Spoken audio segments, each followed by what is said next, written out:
It is the midst of fall shorebird migration, and I'm heading out to film them at the Antelope Island Causeway, the road that branches the mainland to Antelope Island State Park.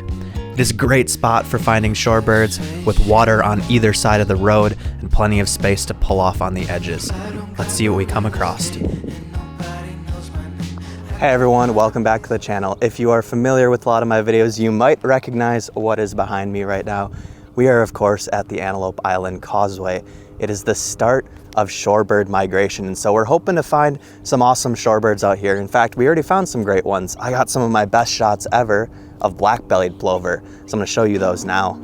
As the sun had just risen, we had a good period of some really nice soft light that made video so cool and made good opportunities to get some really great shots of these birds. So I creeped out onto the dirt itself in the muddy area that was sinking a little bit beneath my feet and set up to film some of these shorebirds. After dialing my camera settings, I started filming. One of the first birds and one of the more common shorebirds in Utah is the black-necked stilt. They have pink legs, a black back, and a very white underbelly. But mixed amongst a lot of these birds, there were plenty of other species to find, and so I watched them forage for a while and then turned my attention to some of the other birds.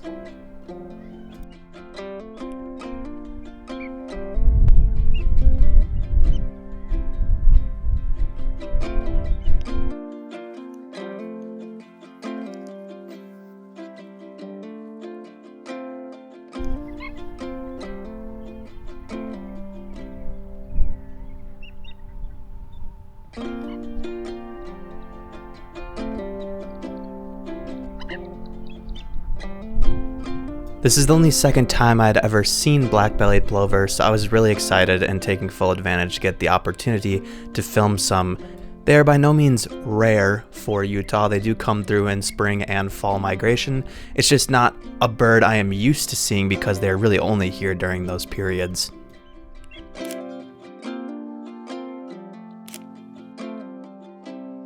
We are hoping for a few lifers here today. It should be a pretty solid adventure. I'm here with my friends Caleb and Peter, who you'll probably see throughout the video. We really want to get red phalarope. We would love, at least I would love, to get stilt sandpiper, Baird sandpiper, and semi-palmated sandpiper. There's a couple potential for lifers, but we're of course going to enjoy these amazing birds out here.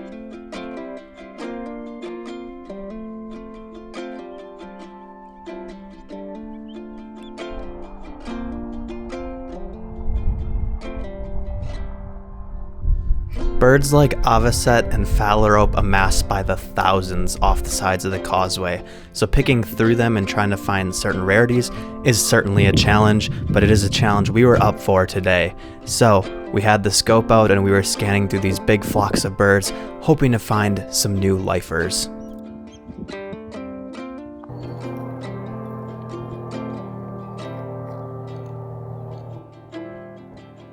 Damn, Peter looks picturesque right now.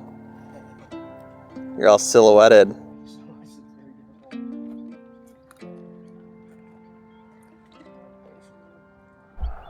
Seeing as we were so heavily targeting red phalarope, the red-necked phalarope off in the distance were our prime targets for consideration, though I did take a chance to film a little bit of the northern shoveler as well, just to show you all the birds that we were seeing.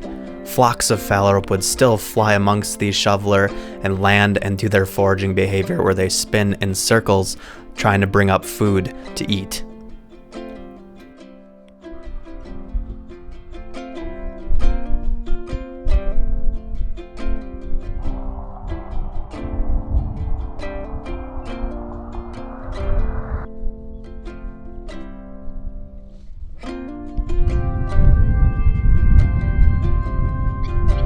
Because it's fall, most of these birds had lost their breeding plumage. The avocet were completely white pretty much, losing that s'more coloration that I love, and a lot of the phalarope too no longer sported their red necks, which made this ever so harder to pick out a red phalarope amidst these huge flocks of red-necked and the occasional Wilson's phalarope.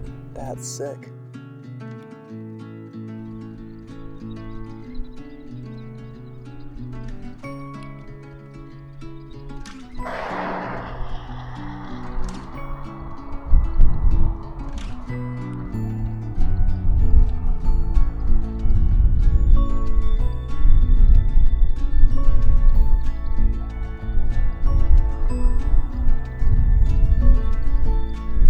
After scanning for a good while with no luck, we decided to switch up our tactic and move from going in the shoreline to actually walking closer to some of the flocks of birds, looking for some different ones, not exactly the red phalarope.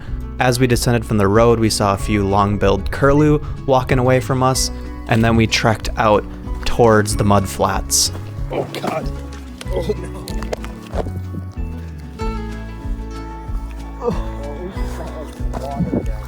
Yeah, it was just mud. That was crazy. Now I'm scared. Oh no. This might be... it's a little wet, not a lot, and it smells. Well, our plan was a mistake. This smells awful too. You won't be able to tell that through the screen, but it's not good.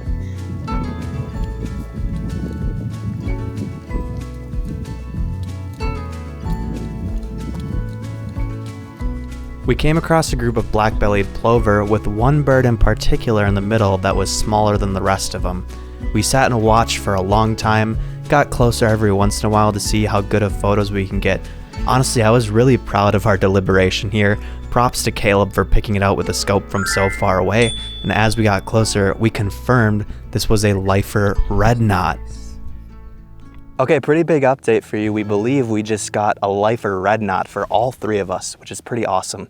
It was amongst a group of black-bellied plover, and we didn't get amazing looks, but every time we saw it turn its bill, it was longer than all of the nearby plover. The bird itself was smaller than the nearby plover, and its bill just did not appear long enough to be a short-billed dowager, which would be the other likely option.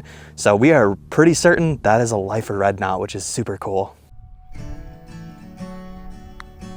That lifer was pretty incredible, and I would have tried to get better video, but it's scattered, flying away from another northern harrier coming through. So we returned back to the road, notably passing a marbled godwit along the way. This was our first and I believe only one we saw that day. Pretty cool to see this bird sticking its long bill into the mud, try and get food for itself.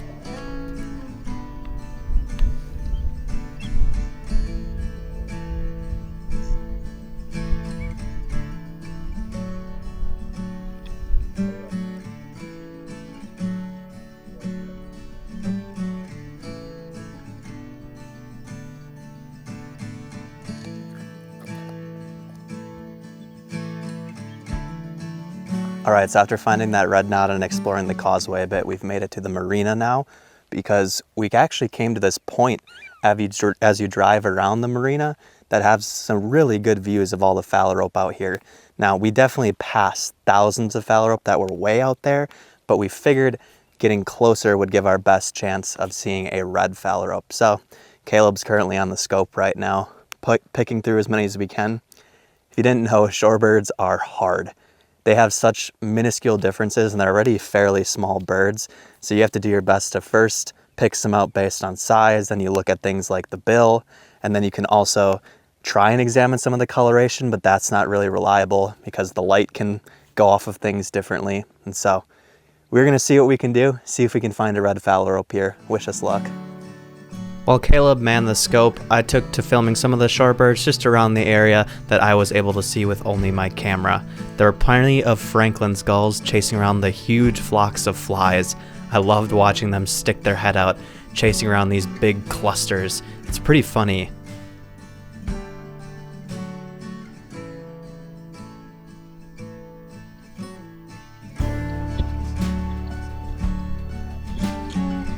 So we just had a prairie falcon scatter everything out farther, which is a little unfortunate.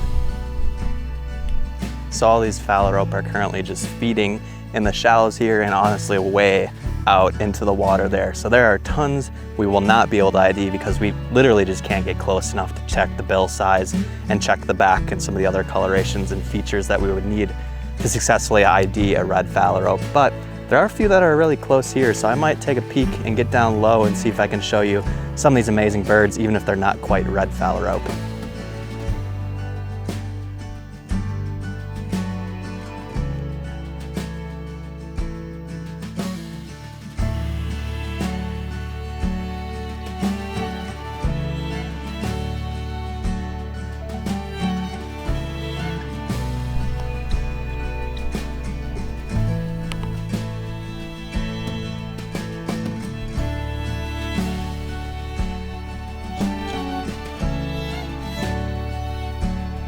So redneck phalarope eat invertebrates like plankton and some flying insects, which is what you see them doing here.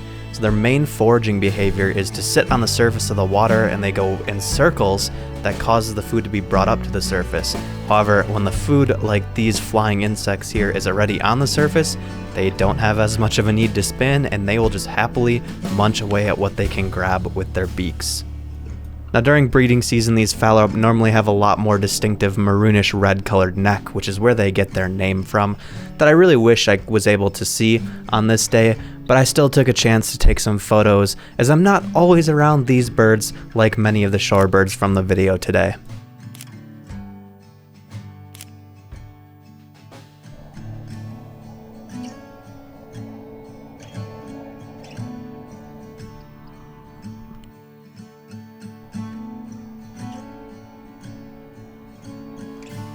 All right, that is gonna do it for me today with the start of fall shorebird migration.